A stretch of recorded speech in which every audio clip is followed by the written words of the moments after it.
One of my subscribers mailed in his Spyderco Manix in 15V.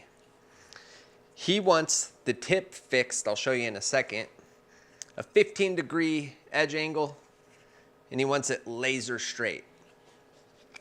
I'm gonna be using my precision knife jig length projector, a special calculator for the Tormek, and if I don't get the sharpness score on this thing at 90 grams or less, well, I know what I'm gonna be doing on my Saturday morning.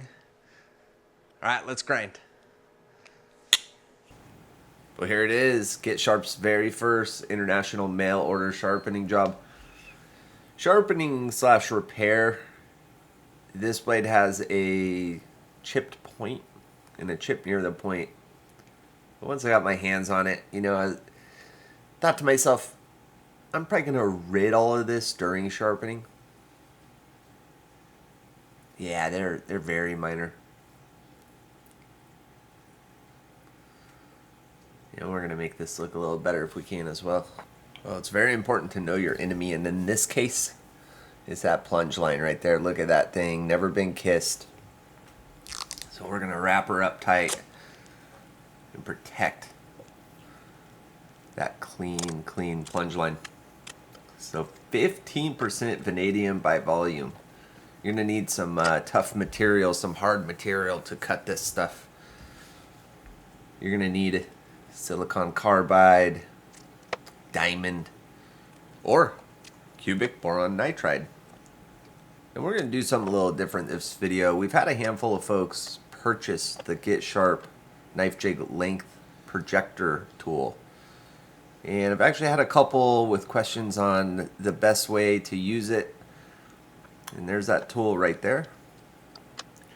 So you can do two things. You can stick around and learn how to maximize this tool, or you could skip ahead to 10 minutes and 12 seconds.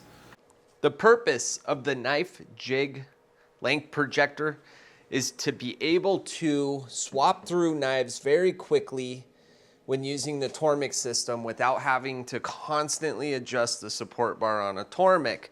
This thing has one other very useful feature. Let me show you. So I've got the knife squared up. You see the mark, the middle of the blade. Another cool thing is it'll help you set up the distance from the tip to match up the distance from this block to the point of the heel as well. And that's important on these fixed angle sharpening systems.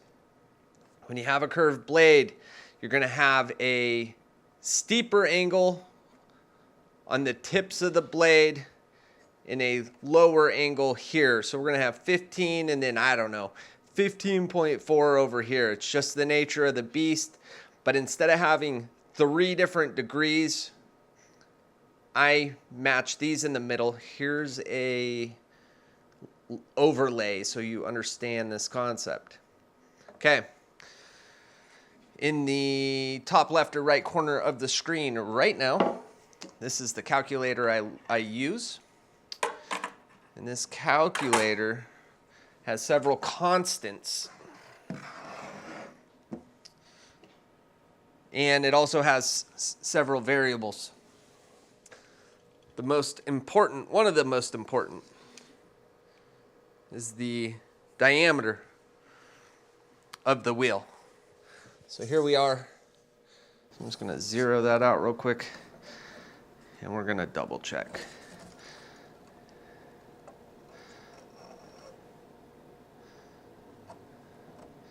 $254.3. There you go, $254.3. So we're going to jump on our calculator, and we're going to input 254.3 in that top row there. That's our wheel. The next projection distance, okay?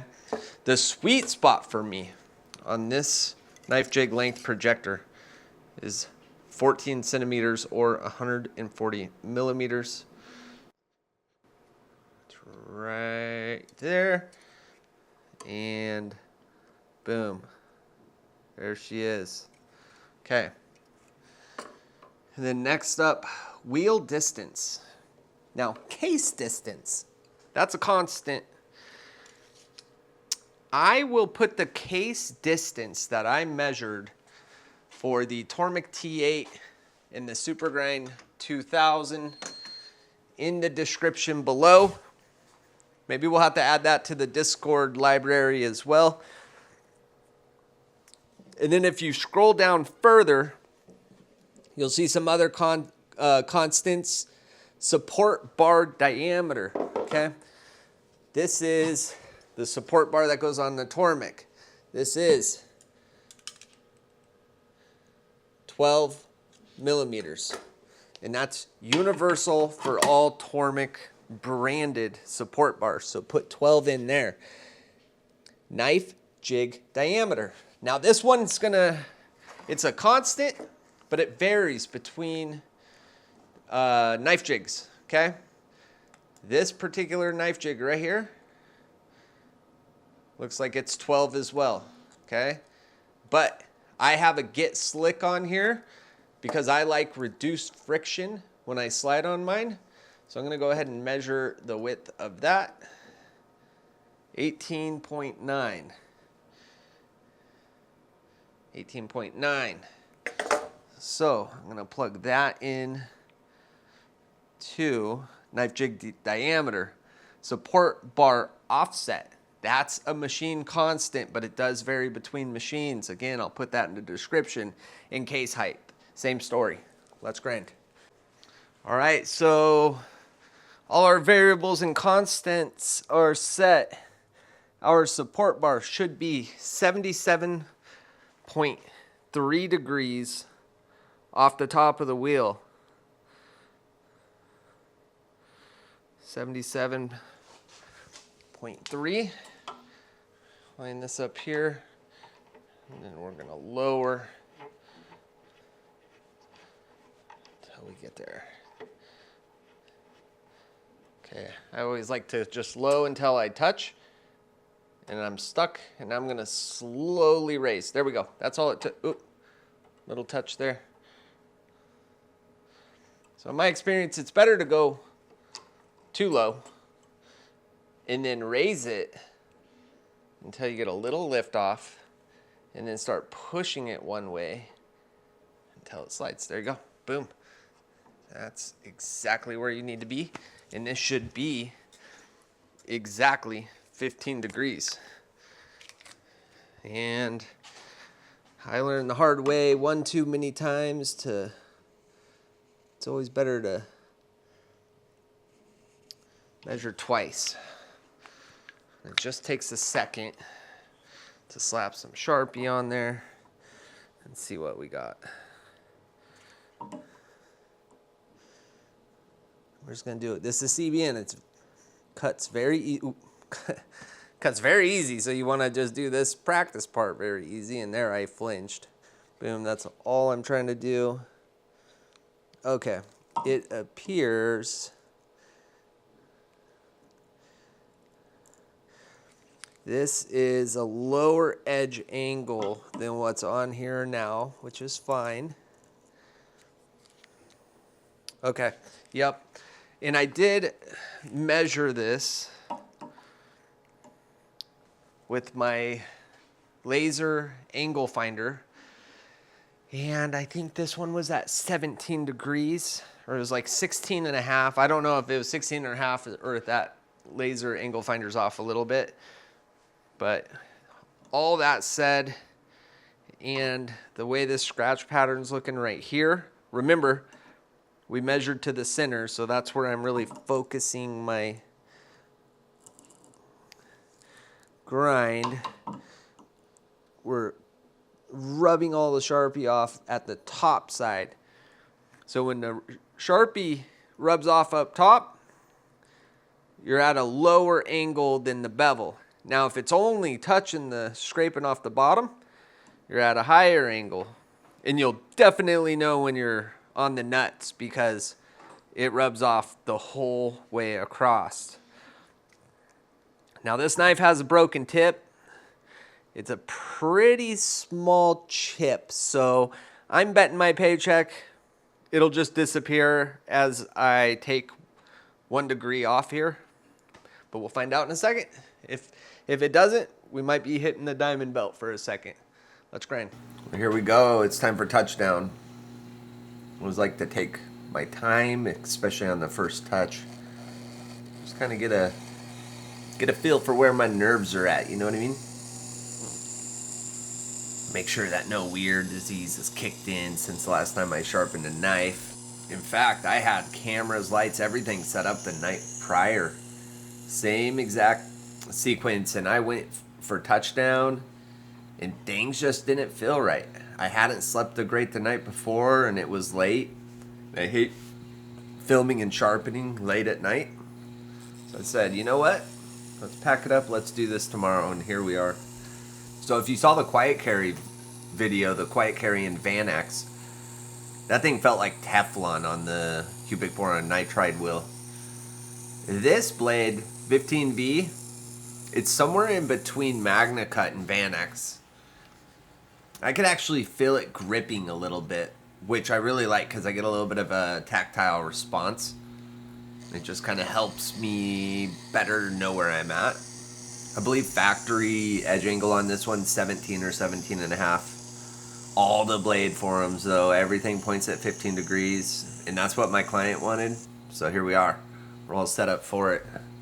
If there's any pocket knife on earth set up for a 15 degree edge angle, it's this one right here. You're gonna hear all kinds of nicknames or terms getting thrown around, you know, the edge retention king, the forever edge.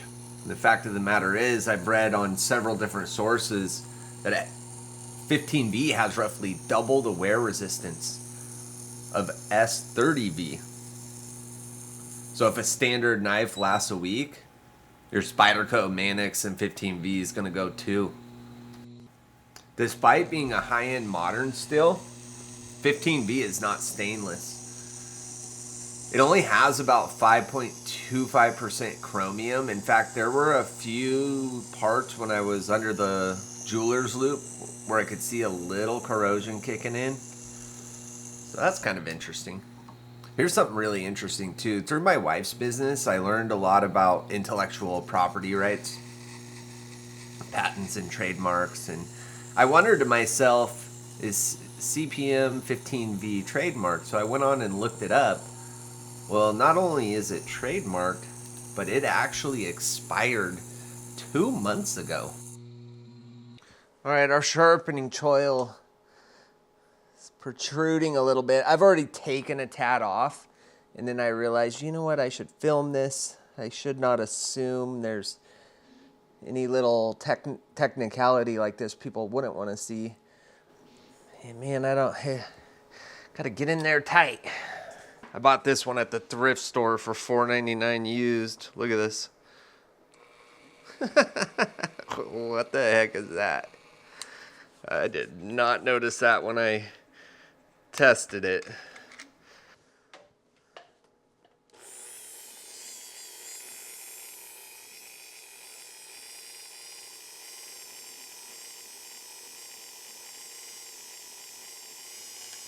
My goodness, I'm making myself nervous watching this. I think it's just being so zoomed up. Any little movement just looks shaky.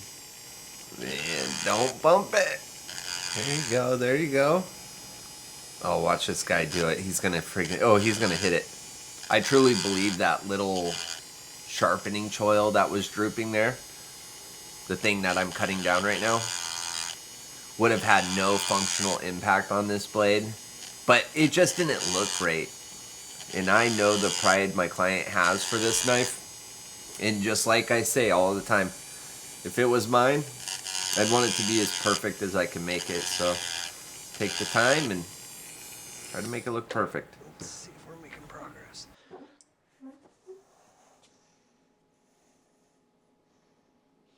Yeah, that already looks a lot better. Whew, thank God. And then this plate here is grit 400 diamond. Okay, we're gonna drop this as close to the plunge line as we can a couple times, and then we're done with the grind. So we've already got a burr for 95% of this blade, but that area right down there that I just worked on, the point of the heel, I want to make that just look a little bit better. Okay. I need to just make sure I'm not gonna hit that plunge line from the back if I do what I'm planning to do. That's my safe spot right there. Okay. So I got down low from behind to see if the wheel was gonna make contact where I just made that cross, but on the back side of the blade. And there's a little room, but I'm a little uncomfortable. Here goes nothing. Listen to myself getting all prepared here. It's like, I'm not being dramatic. It's just in my head, I know if I mess this up, I'm creating a minimum of an hour's worth of repair work for myself, or potentially writing this client a check so he can go buy himself a brand new blade, and I get stuck with the one with the big cut across the plunge line, you know? Let's see how that turned out. Needs one more. Actually, we're gonna go on this side now. It'll make it easier to do the other.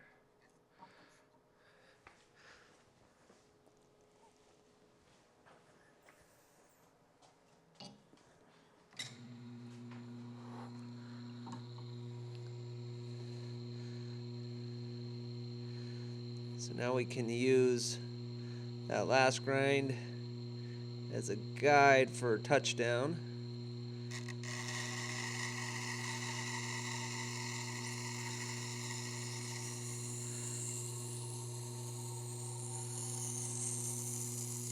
We're just gonna skim over all that. Oh yeah, that looks so much better. Come to find out, my microphone system, the battery was dead. Apparently I didn't charge it. I had no idea for the next 2 sequences. No audio. But that's okay, because I can do a voice overlay like I'm doing right now. So we just jumped off of that green machine, and here we are on the more modern version, the Tormek T8. I currently have a CBN Grit 800 wheels set up, and I'm doing edge trailing. Now, I get a lot of people asking me why I jump from edge leading to edge trailing. If anything, it seems backwards to a lot of people, because you can minimize the burr through edge leading. And I agree. Edge leading, you're going to have a much smaller burr. There's been times where I've gone out of my way to do edge trailing just so I was 100% sure I had a burr on a super still, because I couldn't feel or see it, right? But anyways, why am I doing edge trailing at this step in the process? When we do edge leading, the way I look at it, it's kind of like the blades. Imagine the blades of a bulldozer, right? It's down into the dirt and it's pushing forward, and all that dirt's being scraped over the front of the blade. Now imagine that same scenario, but the bulldozer starts going backwards, okay? It's going to be moving dirt, but the pressure under the blade is reduced. That's what I'm theorizing in my head is happening here.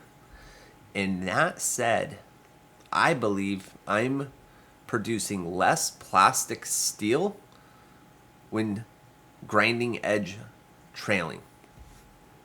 There's also another advantage here.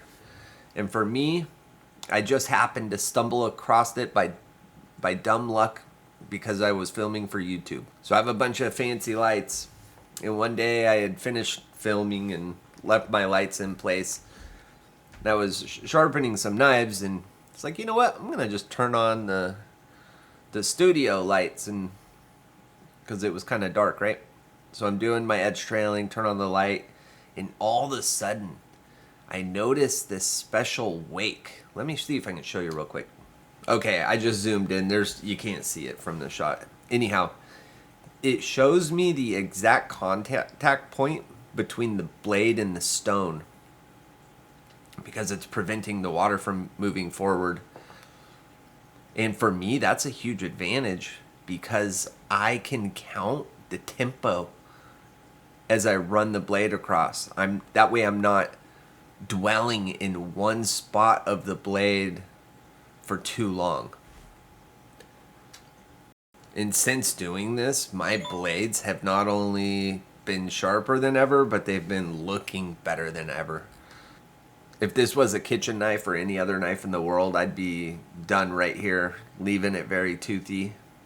But for these everyday carry blades, I do like to finish on grit 1200 before I go to my final stropping. This one's exception. I was thinking to stop at 800 to leave it toothier, because there's a lot of information online that it's a good toothy. It's better when it's toothier.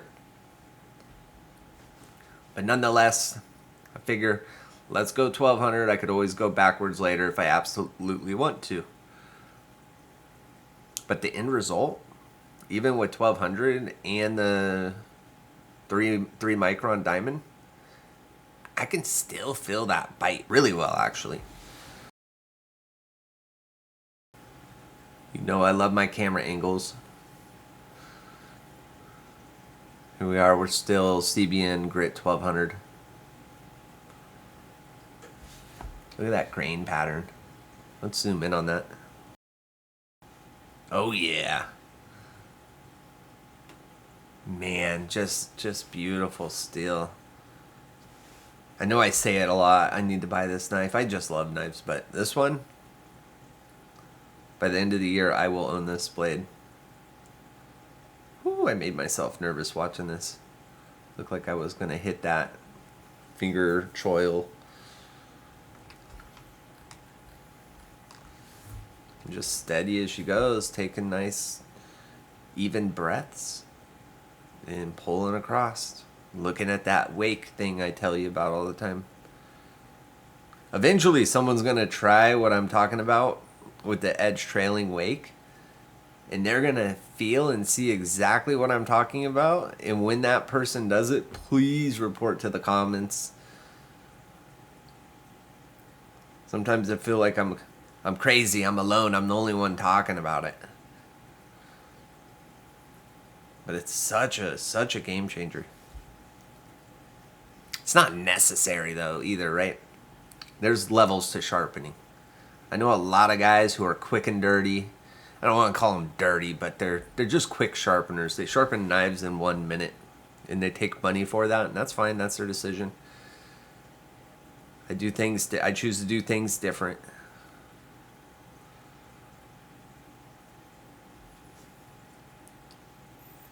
I don't want any burr left. I don't want any teeth left on this thing.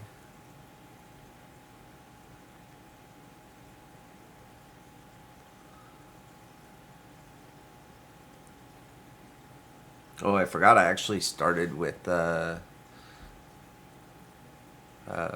micron. So this is 6 micron leather wheel. I bought that green Tormek, the super grind, from Facebook Marketplace. The aluminum oxide wheel had seized up. It was corroded and just stuck on there. But boy, this guy had at least $400 or $500 worth of, 500 minimum of Tormek attachments and accessories. And this wheel was included, but the wheel was dang near 20 years old. So I've spent months reconditioning it and putting some life back into this leather. And just over the last couple of weeks, I'm starting to see some real progress or results from using it.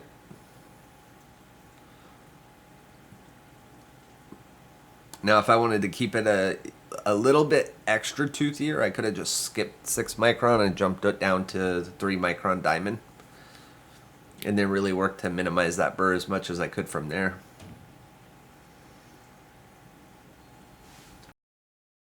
Yep, there's our new Get Sharp stone spacer.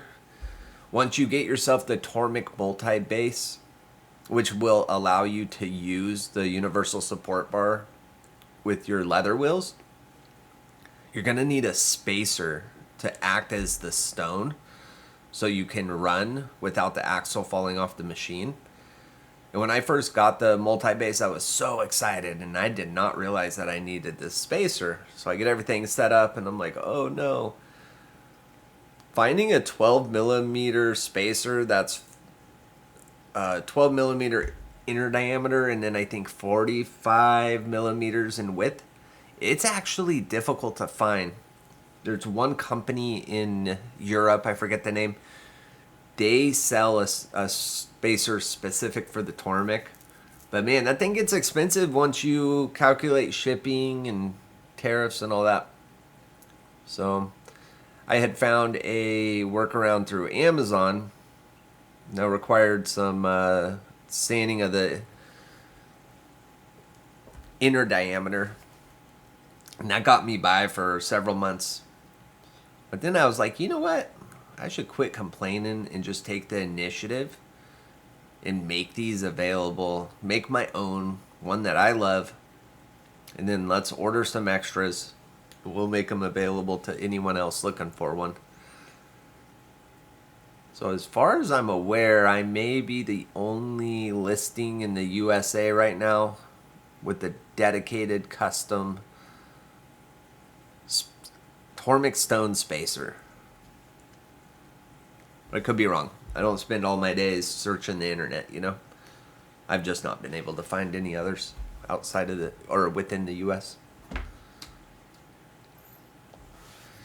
Here we are, final step in between 6 micron, 3 micron. We decontaminate our blade with terps. Get it wet, wipe it down. That way we're not carrying 6 micron diamond onto our 3 micron diamond wheel. This is very important. And we're just minimizing the burr using our support bar. Too easy. I'm running out of hair on my left arm right now, so I had to ask my wife if I could borrow her arm. So we'll use hers while mine grows back. And I was hopeful that the camera would, those hairs were just popping. They were bouncing up in the sky. It was a beautiful sight. All right, edge on up, sharpness test. This thing, when it came into the shop, I think it was 169, 170. You must push slowly. These guys that are pushing fast, this machine's not quick enough to keep up with you.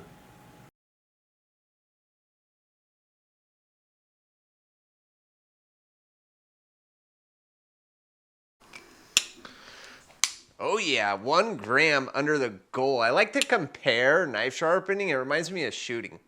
You know, once you get consistent and you get good, you start getting those groupings.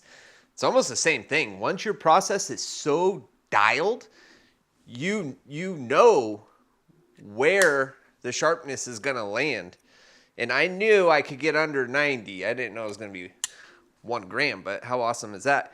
Quick little story about this knife. So before it got to me, it had processed 3 deer. And my client had lent it to a buddy to process his deer.